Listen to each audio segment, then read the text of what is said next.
Resilience is the process and outcome of successfully adapting to difficult or challenging life experiences, especially through mental, emotional, and behavioral flexibility and adjustments to external and internal demands.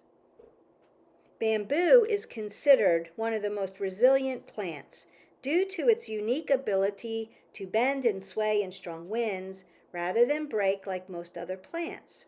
This is due to its flexible stem and root system that helps absorb shock and adjust to changing environmental conditions. Their roots grow horizontally and intermingle with roots of other bamboo, and this gives them incredible strength. Bamboo suggests resilience, bend, not break. Bamboo is flexible, bending with the wind but never breaking, capable of adapting to any circumstance. It suggests resilience, meaning that we have the ability to bounce back even from the most difficult times. Resilience is the true virtue that enables people to move through hardship and become better. No one escapes pain, fear, and suffering. Yet from pain can come wisdom. From fear can come courage, and from suffering can come strength, if we have the virtue of resilience. So, how do we as people become resilient like bamboo? One thing we can do is maintain a positive attitude. Try to focus on things good in your life and maintain a sense of optimism even in difficult situations. How can we do that? One way we can do that is by having a growth mindset. How to develop a growth mindset? Developing a growth mindset involves adopting a positive attitude towards learning and personal development, embracing challenges, and persevering through difficulties.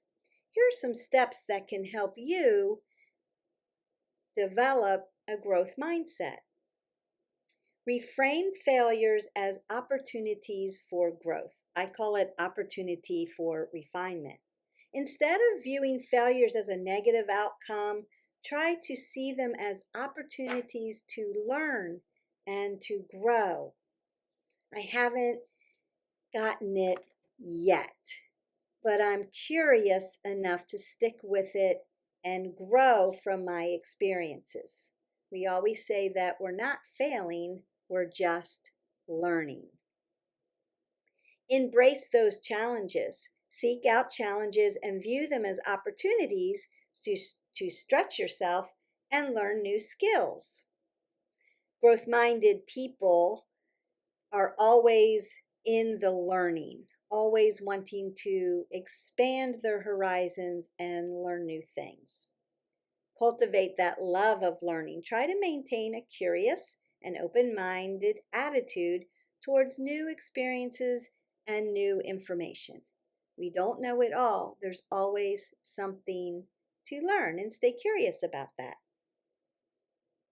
Practice perseverance. Keep trying and don't give up as easily, even when faced with difficulties. It goes to that if at first you don't succeed, try again. That helps you have a growth mindset. Seek feedback. Seek out constructive feedback and use it to identify areas for growth and improvement.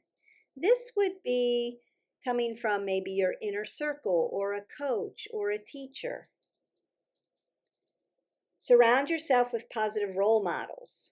Surround yourself with people who embody a growth mindset and who support and encourage your growth. This would go again back to your inner circle. And I've done a video on that, and I hope that you will pull that up and look at that and get some nuggets from that. Celebrate progress and achievements. Acknowledge and celebrate your progress and achievements, no matter how small. This will help you maintain motivation and a positive attitude towards growth. Some other ways that we can develop resiliency is to practice self-care. Make sure to take care of your physical and your emotional well-being by getting enough sleep, eating well, and engaging in activities that bring you joy and relaxation. And we have done coffee talks and videos on all of these things. You can go back into our library if you haven't already, like, subscribed, and shared to our channel. It is all there for you. We also want to build a support system. Surround yourself with people who you can rely on, will support during tough times, and who will support you during tough times. We want to build strong social connections. And again, that can come from our inner circle, but we can do this in several ways. How do you build social connections? Participate in social activities and events. Attend community events, clubs, or groups that align with your interest. This will help you to meet new people and build connections. Volunteer. Volunteering is a great way to give back to your community, make new friends, and have purpose in your life. This will help you build resiliency. You can join online communities. Participate in online forums or social media groups related to your hobbies or your interests. This can help you connect with people who share similar passions. Attend networking events.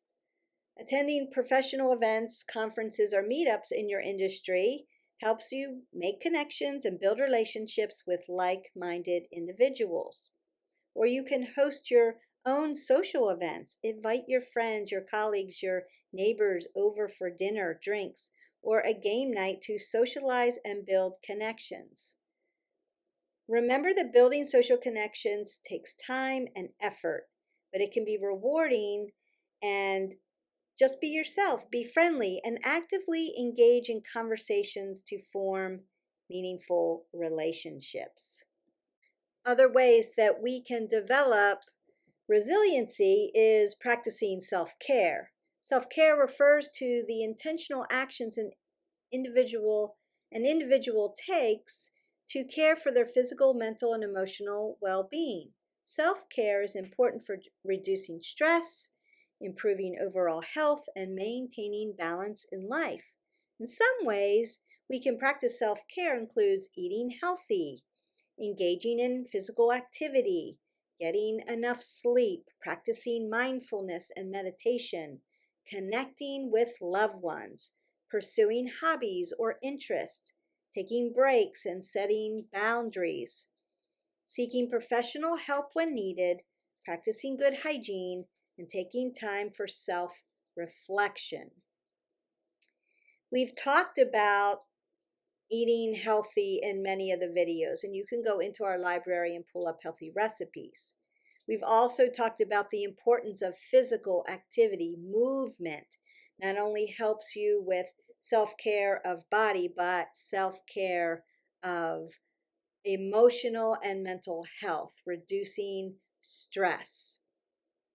We've talked about getting enough sleep, and there's several videos on that and how you can do that. So I encourage you to go into the library and pull that up for those needed nuggets of information. Practicing mindfulness and meditation, there are several videos out there on that too. We just talked about connecting with loved ones and how do we socially connect with people. But we need to also learn coping mechanisms and be proactive in seeking support when necessary to encourage us to, each and every one of us, to develop this characteristic of resiliency. Mindfulness and relaxation techniques are one way we can do that. Practicing mindfulness and relaxation techniques like deep breathing, meditation, yoga helps us to manage stress and those negative emotions.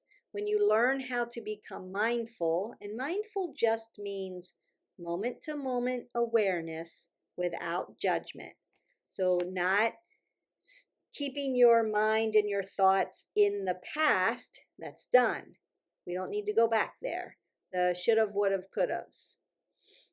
Not worrying about the future so much, that hasn't come yet. You can plan for your future, but where life holds you is right here, right now, what you're doing right now. What you're doing right now is listening to this video on how to become resilient.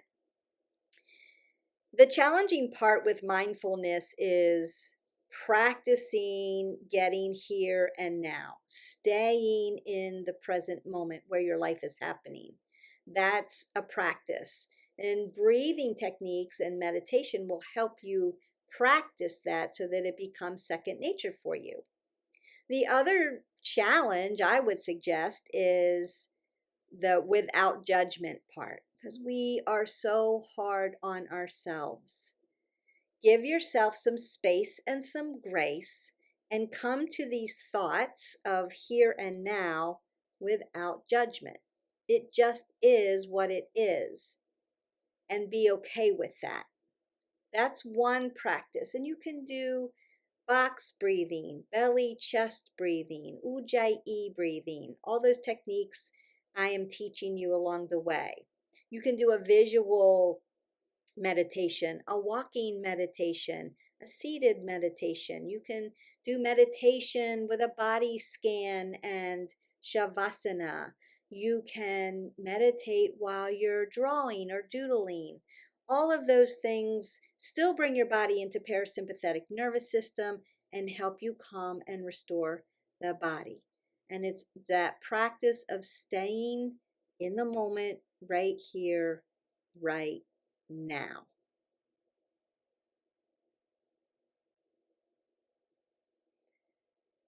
Exercise, getting regular physical activity can help you improve mental health and reduce stress levels. There are a lot of videos out there. We have all the at-home workouts that you can do with me, and that's going to help you get in your daily movement. I've also done a coffee talk on NEAT, non-exercise activity thermogenesis, and just as important, walking can be one way that you can get your movement in as well. And you can do a walking meditation and knock two things off of your resiliency exercises.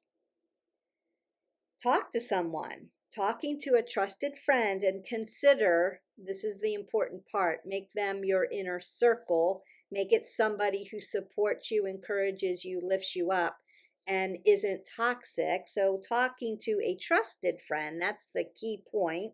A family member, a therapist can help you process your feelings and gain new perspective. Sometimes we sit in our thoughts so deep we can't see another perspective, a different view. They always say two heads are better than one. So consider using your inner circle, a trusted family member, and or a professional who can help you, not tell you what to do, but help you and teach you how to gain new perspective. And that can help you with your resiliency. Creating a support network. We've talked about that. Surround yourself with positive, supportive people who can provide encouragement and motivation. These are your people. These are your people who cheer you on. They hold you accountable. They help you get up. They don't knock you down. Really important to have an inner circle. If you don't already have an inner circle, then you need to start to develop one. I encourage that. Seeking professional help. If you are struggling with a mental health condition, seek the help of a mental health professional. That is an important step towards your recovery, and it will help you build this characteristic of resiliency. Practice that self-care. Make time for activities that bring you joy and relaxation, such as reading or gardening, taking a nice soak a bath, walking on the beach, walking in the mountains, taking a staycation, relaxing with a favorite hobby, whatever that is that brings you joy, you want to include it in your life. Not I'll get to it when, but make it a present moment thing. Set realistic goals, and you can go back into the videos when we talk about SMART goals, how to make a realistic goal. Is it specific? Is it measurable? Is it attainable? Is it realistic? Is it timely? Those kind of practices and that kind of information will help you set a realistic goal. Prioritize and set achievable goals for yourself to help increase the feelings of control and accomplishment, which can help you be a resilient person and a growth-minded person. Learn coping strategies. Educate yourself on coping strategies and techniques to better manage difficult situations and emotions. Because, as I said in the beginning, we will all have moments of letdown, stress, anxiety, disappointment, pain, fear.